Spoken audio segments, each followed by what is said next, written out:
So before I get going, everyone should have had a note card in their chair, and I'm going to pass the pins around. And the note card is to be collected. So I clearly had last week's presentation sort of planned out as I do this week's, but when I think of what I could do for my third and final speaker series next week on gender, I'd love your input. As I mentioned last week, I taught a whole course on gender for the first time this spring, and it's one of my areas of research, and it's what I did my dissertation on. So I could really bore y'all a lot, is my point. And I would love to know, rather than me just throwing darts at the wall to figure out, well, here's what I'm going to talk about, I'd love your input. So I give it to you because maybe as something's happening today, or you just have an idea, and I'll pass this around if you need a pen, you can take a pen. And if you have more than one idea, feel free. I figured I would just collect these afterwards, and you just throw out a word or a topic or a phrase of like, hey, I'd be interested in hearing about this as it relates to gender, and then I'll kind of go with the majority and see what I've got going there. So anyway, hopefully you can help shape next week's presentation. But what I wanted to talk today about is what I'm calling the state of boys and girls. So last week's presentation was really looking at maybe popular myths that were true or not true, depending on how you answered your quiz. Also giving a little historical context about how unbelievably culturally biased we are and influenced by our gender roles and our gender experiences, and therefore our brains. And so this is looking at, today's presentation is really looking at more at younger folks. And really what's happening, particularly in the kindergarten through 12th grade years with our boys and girls. And we're going to start with the good news. The good news is our girls. Our girls have had a tremendous turnaround, particularly if you start looking back in this country from the 70s with the movement and the 80s, and the results are really shockingly impressive. So we're going to focus on how well, this is society-wise, our girls are doing. So just some recent data. This is a 2018 Stanford study. They're one of the most, Stanford has a department that just studies the girls' successes in academics, so it's very robust. They have tons of researchers on this, and it's pretty trusted. But I just pulled out a couple key points of this. Girls surpassed boys on reading and writing in almost every single U.S. school district, regardless of wealth and race. And I emphasize the reading and writing. This is where they're doing better. The math, we're going to get to more of that. They used to be woefully inadequate, way low in the sciences and the other engineering, but now they're on par. So they're on par in everything except reading and writing. They're substantially ahead. And let's quantify how much. By third grade, the average female student is about half a grade level. This is regardless of subject, regardless of district. Girls are performing like fourth graders when boys are third and a half graders, and it gets even more pronounced. By eighth grade, girls are almost an entire full grade level ahead when we look at all subjects. So girls are really succeeding in schools. Girls are outperforming on tests, outperforming on standardized tests, teacher observations. I mean, any way we can assess school success, girls are doing great. Women are taking over the biological sciences, medicine, the whole STEM, so science, technology, engineering, math, the stuff that we have traditionally always associated with male-dominated areas and male success. More women are getting medical degrees than men now. More women are going into medical research. Deb Gore is one of the researchers at Stanford who's part of this study. So it's reading and writing are exceptionally better for women, but I want to be clear that even the traditional male-dominated roles are still being at best at a level or above with girls. Where else are girls succeeding? The workforce. For the first time in the history of America, 2010, there are more employed persons that are female than male, period. Regardless of status of job, temporary, full-time, part-time, etc., there are more women in the workforce. This is a huge shift.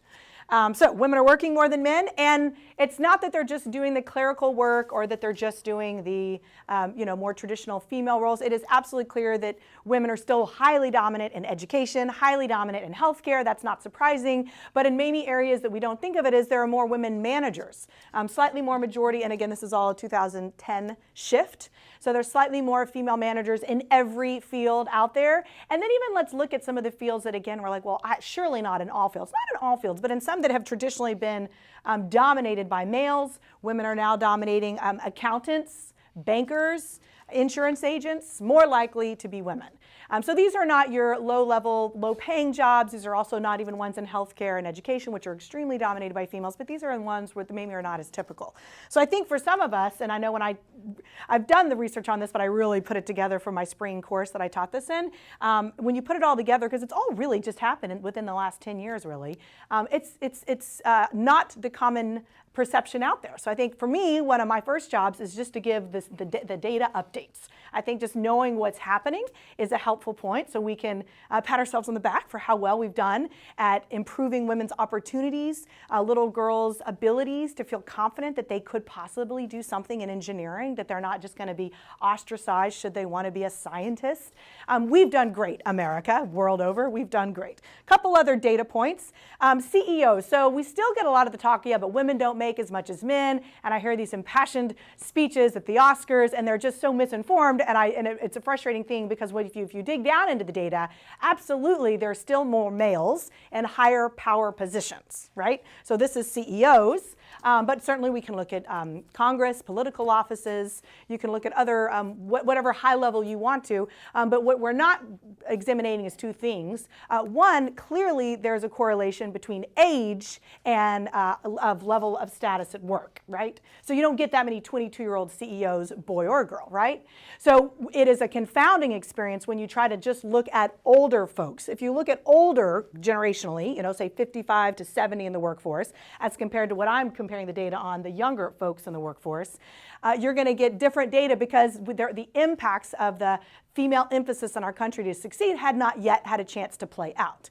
So first of all, it's confounding data. It's age as much as it is gender when we look at older people who might have earned more status. But secondly, it's quite compelling when you go into the companies where the women are not the CEOs, but they've been at the company as long, they have lots of experience, and you go interview these women who could be CEO, and substantially more women than men turn down the job. They don't want it. They like being chief marketing officer. They're delighted keeping their chief technology. They don't have the interest, the ego, the whatever it is. And again, that's not reported. It's like they're not getting their chance. They have ample chance. They're just choosing not to for various reasons. And so, but when you get the rare unicorn, a woman CEO, she is such a coveted thing. She can really name her price such that she's earning 43% more than the average male. And trust me, the company is going to do a huge PR publicity and let the world know that they've got a female CEO. So it's not that they're being held back. Some of them, they grew up in an era in which it wasn't as much of an option. There just weren't as many. And some of them just don't want to. But I suspect even this number of the higher level power positions, we're going to see major changes in that in the next decade, certainly even 2 decades. So let's look elsewhere where women are really succeeding. In the community, whopping percentages of women from 18 on are more likely to vote. They're just more civically contributing. Just some stuff that is declining that's helpful for women. And this is a huge decline in a fairly recent amount of time. Teen pregnancy. In 1991, roughly 62 out of 1,000 girls were getting pregnant, and that number is down to 24. Right? So we've had a huge drop in just teen pregnancy across the board. And this one I thought was particularly interesting. This was a research done by Psychology Today. It was published in September of 2019. And they wanted to look at millennials and how millennials are playing out. And the phrase was, how are they adulting, right? So in all areas of adulting, which I love that adulting is now a verb that we can use. And overwhelmingly millennial girls, millennial women are outperforming men in everything. And this one I just particularly pulled out because I thought it was compelling. They looked at how many millennials manage their own taxes as opposed to getting their parents to. And it's just shocking. 75% of millennial women are taking care of their own taxes and filing them, and as opposed to 52%. So in terms of adulting, you would say the millennial women are doing better at just some basic core responsibilities of life. So a couple final quotes about girls, and this is looking at parenting. This is a study, this is a New York Times article that's replicating, informing us, but this is absolutely the world over, and historically, I'm sure as far as time as we've kept time. But Gallup, who is a well-known Gallup organization, collects data, and they, throughout 10 different times scattered throughout the years 1941 to 2011, they conducted surveys with the American public, and one of the questions they would ask is if you're going to have a child, would you want it to be a boy or a girl? And consistently, unwavering over these data points over 10 years, if they could have one child, 40% of American couples would choose a boy, 28% would choose a girl, and then the rest didn't show a preference. But that's a substantial preferential difference, right? 40 to 28%. And like I said, I'm sure if you go the world over in different cultures, the numbers would even be more exaggerated. I mean, I think of China and the importance of having the son. That's going to carry on the family farm, the family name, the family business. The son will inherit. And the daughters, oh gosh, you're kind of expensive. We have to pay for your weddings, right? So there's been a general worldwide cultural devaluing of baby girls and perhaps holding up too high on a pedestal baby boys, and that has been consistent in America too. That has dramatically changed. But now, and this was an interesting study, they looked at parents, American parents, who had a first child, so now the child's born and they have a daughter. And they say, are you going to have more children? And they say no. But if their first child is a son, they say, oh yeah, we're going to try for more because we really want that daughter. This is completely different than how it has been recently. And what's interesting, if we look at just birthing rates, we are way slowing down, right? So if you are a real outlier, if you even have 3 kids, 4 or 5 of course is off the charts. In fact, the average American family that is having children has 1.4 children, which you can't do. But the point is, more families are opting to have 1 child than even 2. Or 0 children. So we are averaging closer to 1 child, if not no children, as opposed to multiple. So it's really significant when we're having more families choose just to have 1 child, and if they have their druthers, they choose it to be a girl. And the data at adoption agencies and fertility clinics matches this as well.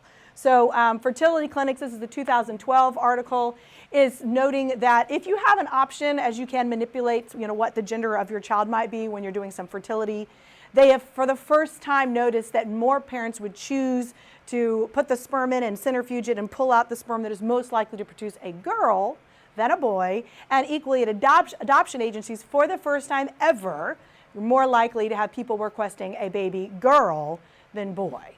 So these are massively different trends that have ever happened in the history of America, and I'm sure many of this has reflected the world over. So we're real excited about how girls are doing. If you've got a daughter in this, if you're in this room and you have a daughter, raise your hand. Feel good about yourselves. Give them a round of applause, everybody. Okay, go home and hug your daughters, hug your sisters, thank your parents. We had a crisis in America back in the 70s and 80s, and we have spent decades working to correct that, and we are in an incredibly good place. Still plenty of areas to fix for girls, but just in terms of success in school, success and responsibility, success in being a functioning adult human, girls are doing great, better than they ever have before. Now, let's hear some of the bad news. Boys. I have 3 little boys, 5, 7, and 8. Regardless, I'd be interested in this. So raise your hand in this room if you have a son. Okay, a lot of you too. Okay, everybody, get your cringeworthy face on. Things are going bad. There is a great movement, and we're going to watch a short video here. There's lots of different impressive folks who are really taking up the awareness challenge. Like, we just need people to know. So maybe that's what I feel like. My job is just awareness. I haven't been collecting data on this. I'm just reporting the data that's being heavily collected. So let's just look at some boys in school. They're not doing as well as girls.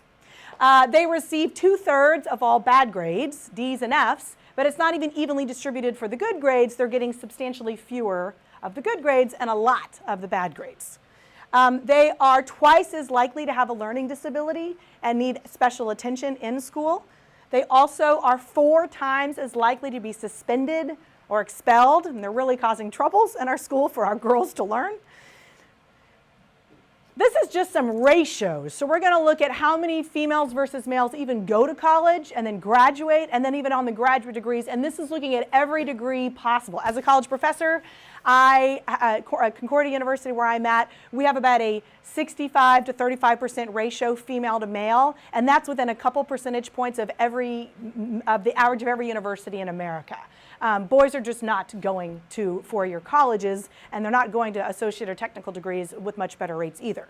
So just some basic data. For every 100 females that are in college, you only have 78 males. And this does include any type of post-secondary degree, associate's degree, bachelor's, et cetera.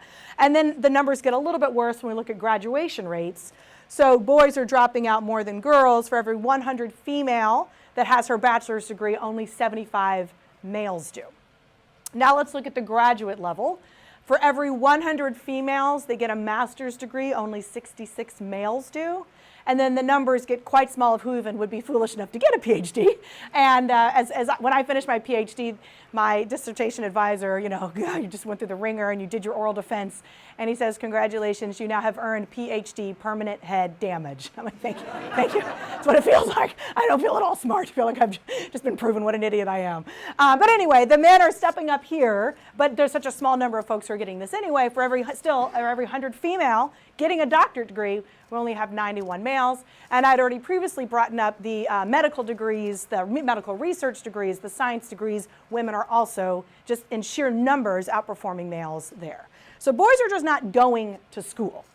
But when they're not in school, they're not doing good things either. The U.S. has the highest rate of male incarceration in the world. We have one of the highest rates of incarceration. So that's a whole other discussion. But it's interesting when you parcel out male to female, we are highly biased against our males. We have the highest male incarceration rate. We don't have near as many females as some other of the high countries do.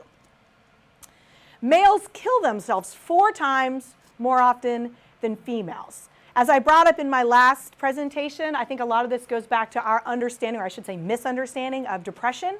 We think of depression as a gloom, sadness state, and for males, it's often more of an inexplicable irritability.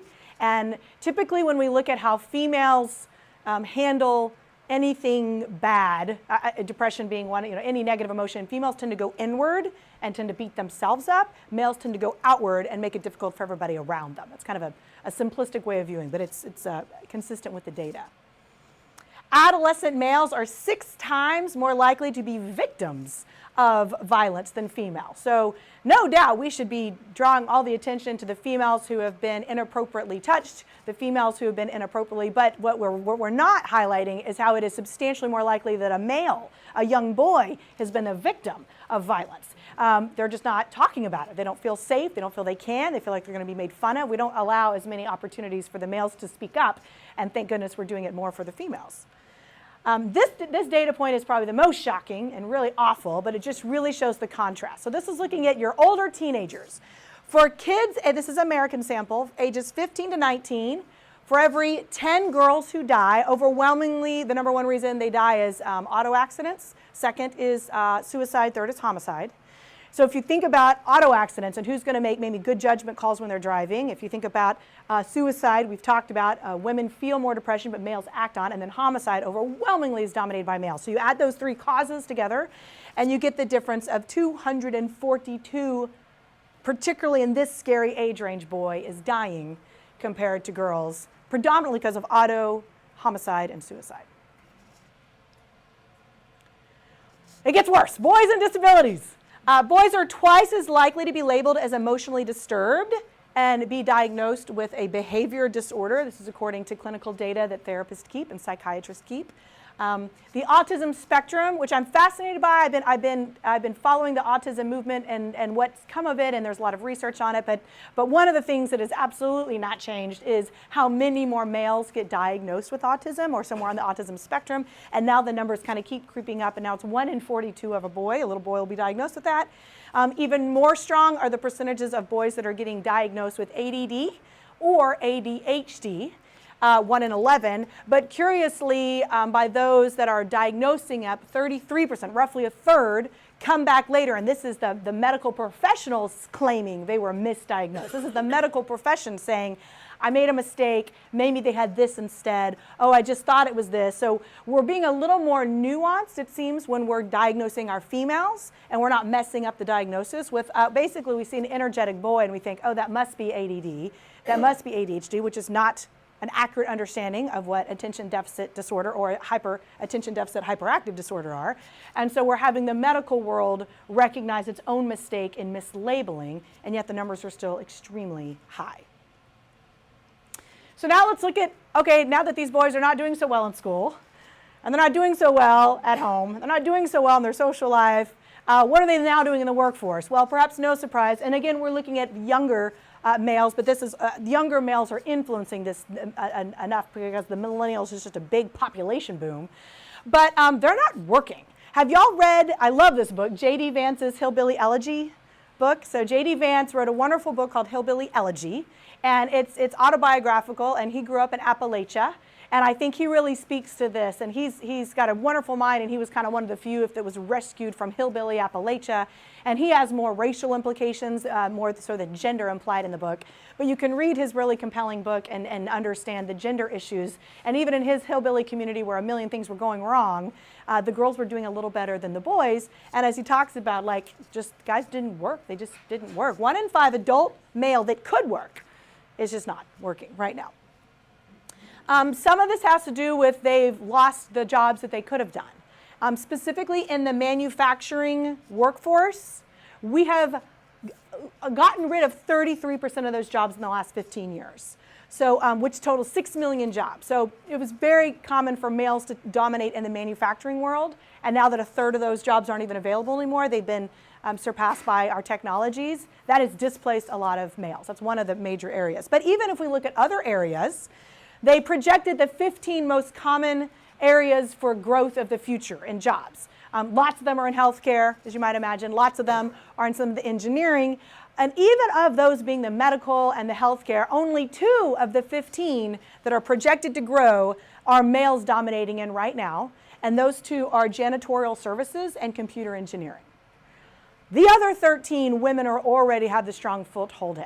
So it's a little concerning about where are our guys going to get work if they're not doing well in school and they're not getting as many degrees and they're not in the industries that are growing. So we're going to watch this video. Oh wait, let me watch these quotes and I'll watch the video. I like this quote because this is the World Health Organization. So they're not remotely interested in just focusing on America. They're looking at boys all over. In most of the world, girls and women are doing better than boys and men in both physical and mental health indicators. Even when statistics regarding female depression, eating disorders, violence against females, particularly in other countries, it's really large numbers of rape and genital mutilation. Even when you include these horrific atrocities against women, males are doing worse. Michael Gurian is a great scholar who's been writing about this crisis, and his latest book is called Saving Our Sons. He's spoken at the White House before for the last 2 presidents. He's got a big congressional movement. He's written lots of other books, but his latest is Saving Our Sons, and he's just chock full of data comparing American males are tracking as badly as men the world over. And here's another stat, because they say, well, maybe it's not just boys, maybe it's race, maybe it's wealth. These clearly are indicators that things might be stacked against you. But they found that boys fared worse than girls who were raised in equally disadvantaged households. So boys ended up failing more completely than their sisters who were in the exact same environment, and all of the markers are bad. I mean, no one should succeed in these really low advantage, particularly with looking at race and socioeconomic level, and yet the sisters do better than their brothers. And this is a particular fellow who studies this at Northwestern. So I like to put this in comparison. It's not just America, but it's kind of world over. Even if we look at the most disadvantaged situations, we used to think poverty predicted just about every bad thing that could happen in the world to you, and definitely being really, really poor is really, really difficult. But as it turns out, gender is more predictive of bad things happening to you than even poverty and race. Okay. We're going to watch a 4-minute, 50-second video. It's a TED Talk. I didn't know you could make 4-minute TED Talks, but I'm really glad they did. If you're interested, this is by Philip Zimbardo. So just historical recollections. Philip Zimbardo is 88 years old. Wow. And he got famous in 1968, I believe it was. And the published study came out in 1971. He has been a psychologist at Stanford the entire time.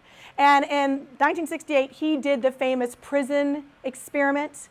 If you recall, he took Stanford male students who were doing quite well in school. They had to reach certain levels. They had to pass certain levels of grades, certain levels of mental and physical stability, and then he involved them in this extracurricular assignment where he just arbitrarily put some of them as prisoners and some of them as game wardens, and he just did it in the bottom of the psychology building. So I mean, it looked very, very made up prison.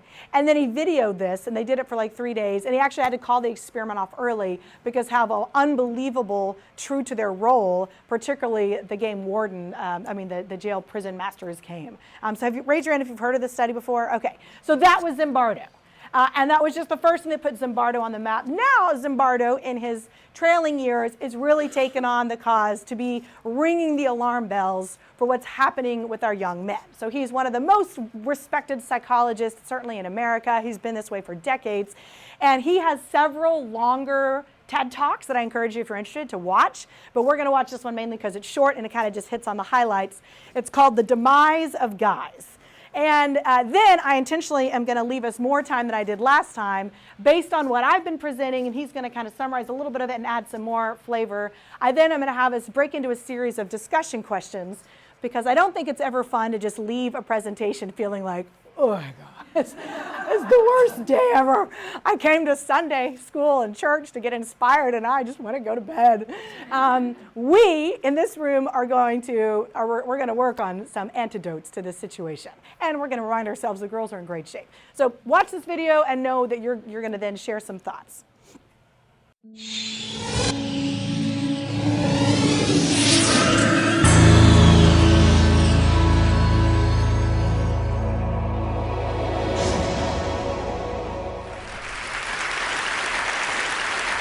So today I want us to reflect on the demise of guys. Guys are flaming out academically, they're wiping out socially with girls and sexually with women. Other than that, there's not much of a problem. So what's the data? So the data on dropping out is amazing. Boys are 30% more likely than girls to drop out of school. In Canada, 5 boys drop out for every 3 girls. Girls outperform boys now at every level, from elementary school to graduate school. There's a 10% differential between getting BAs and all graduate programs, with guys falling behind girls. 2/3 of all students in special ed, remedial programs, are guys. And as you all know, boys are 5 times more likely than girls to be labeled as having attention deficit disorder, and therefore we drug them with Ritalin. What's the evidence of wiping out? First, it's a new fear of intimacy. Intimacy means physical, emotional connection with somebody else, and especially with somebody of the opposite sex who gives off ambiguous, contradictory, phosphorescent signals. And every year there's research done on self-reported shyness among college students, and we're seeing a steady increase among males, and it's 2 kinds. It's a social awkwardness. The old shyness was a fear of rejection. It's a social awkwardness, like you're a stranger in a foreign land. They don't know what to say, they don't know what to do, especially one-on-one opposite sex. They don't know the language of face contact, the nonverbal and verbal set of rules that enable you to comfortably talk to somebody else, listen to somebody else.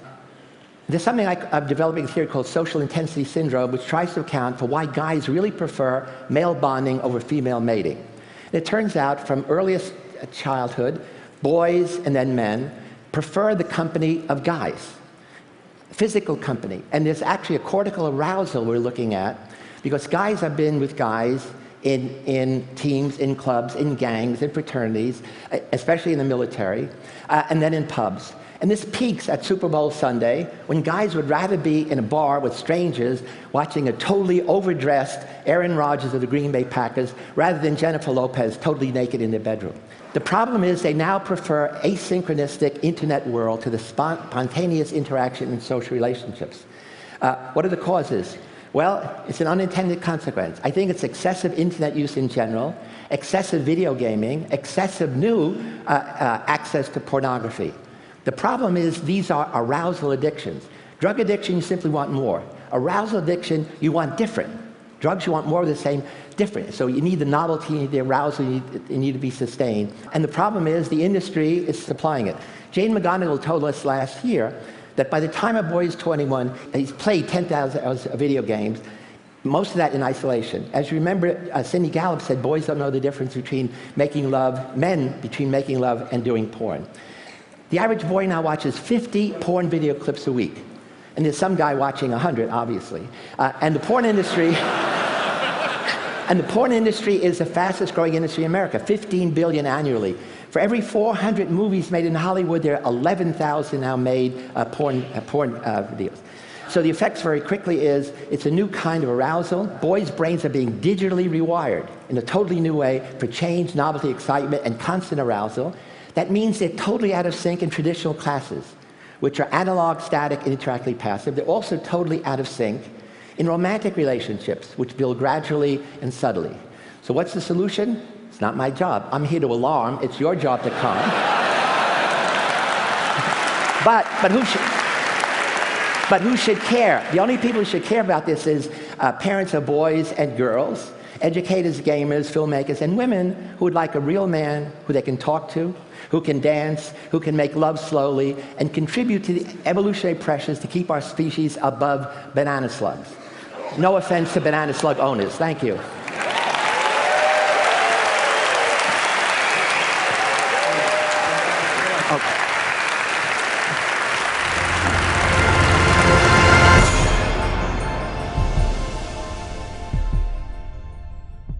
Okay, so that's Philip Zimbardo's quick take on it.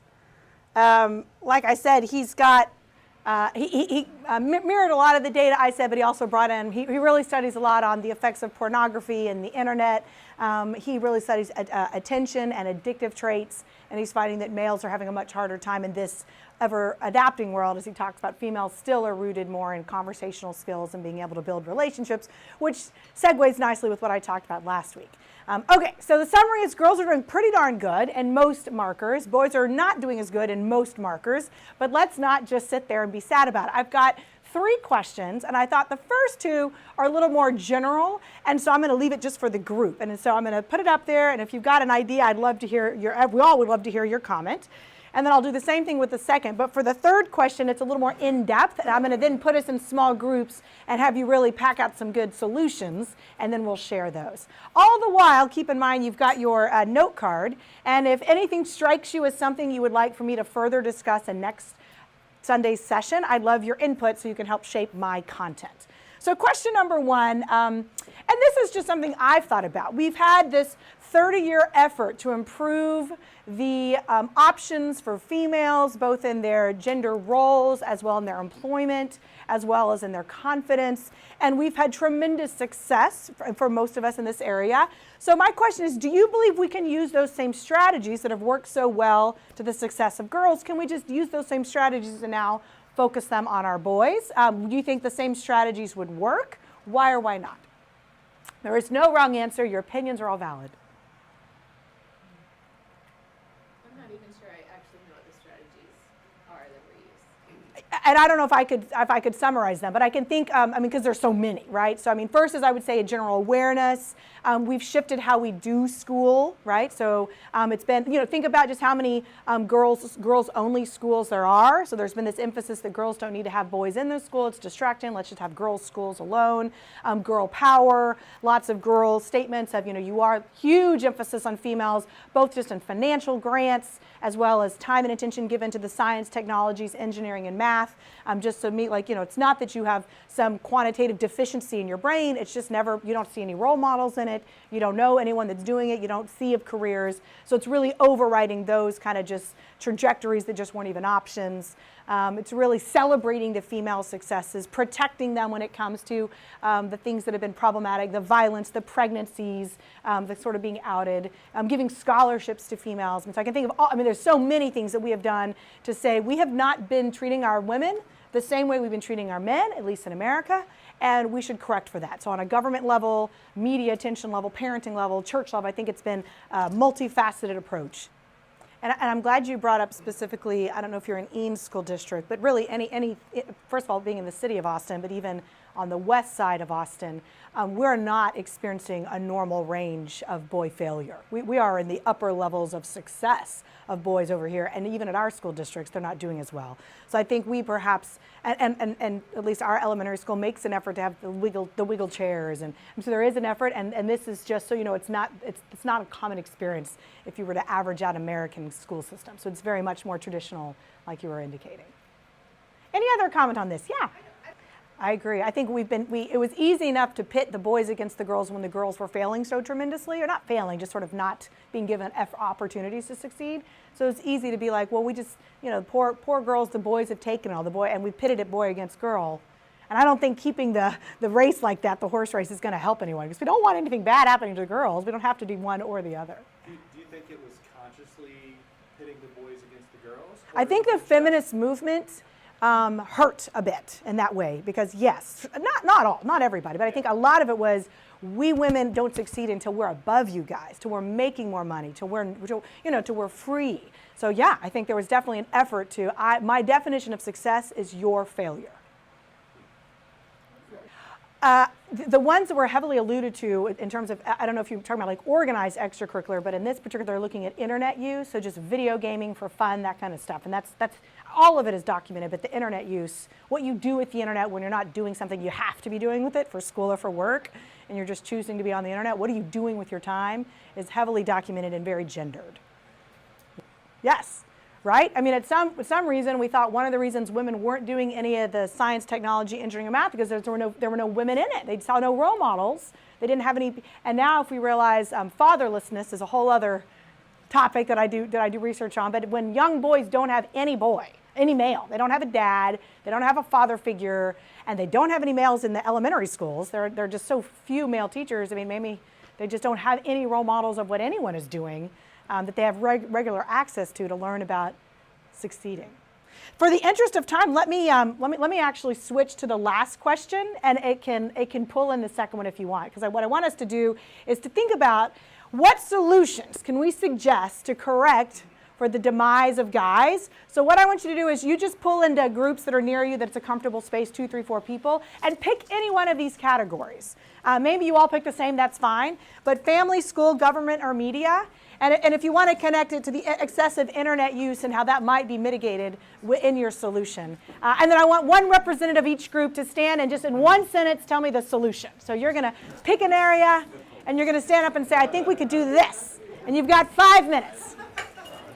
My final question for you all is, how much of maybe I'll simplify this, did what I present to you today surprise you? Had you heard it before? If it surprised you, raise your hand. Okay, so most of you you didn't know the extremes, okay? The extremes. And I think I feel like my job is much like Phil Zimbardo's, where like I just want to sound the alarm bells, right? I think the solution has to be multifaceted all over, but at least I think getting the correct information out there, and it's all pretty recent. So there's one reason we don't know about it, because it's all been within the last 2, 5, 10 years we've had such a drastic shift. So now you're empowered with knowledge, you can spread the word, and we can now awareness to me is step one, and now we can think about what can we do to save the demise of guys.